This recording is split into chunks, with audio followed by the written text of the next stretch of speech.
ജയലളിതയുടെയും കരുണാനിധിയുടെയും കാലശേഷം തമിഴ്നാട് രാഷ്ട്രീയത്തിൽ നിന്നും സിനിമാ ലോകം ഒരകലം പാലിച്ചിരുന്നു.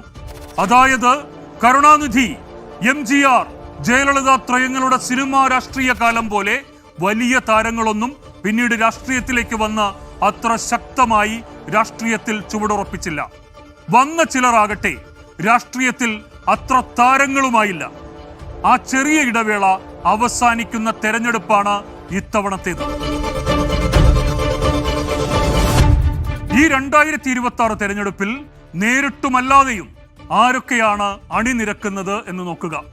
തമിഴിലെ നിലവിലെ വലിയ താരം വിജയ്, തമിഴിനെ ഇളക്കിമറിച്ച കമലഹാസനും രജനീകാന്തും, ഒരേ സമയം സിനിമയുടെയും രാഷ്ട്രീയത്തിന്റെയും ബോക്സ് ഓഫീസുകളെ പ്രകമ്പനം കൊള്ളിച്ച ക്യാപ്റ്റൻ വിജയകാന്തിന്റെ പാർട്ടി, നായകനും നിർമ്മാതാവുമൊക്കെയായ ഉദയനിധി സ്റ്റാലിൻ, ചെറുതല്ലാത്ത വേഷങ്ങളിൽ തിളങ്ങുന്ന കരുണാസ്, പിന്നെ സീമാൻ, മൻസൂർ അലിഖാൻ, സിനിമയുമായി ബന്ധമുള്ള പലരും ഇനിയുമുണ്ട്.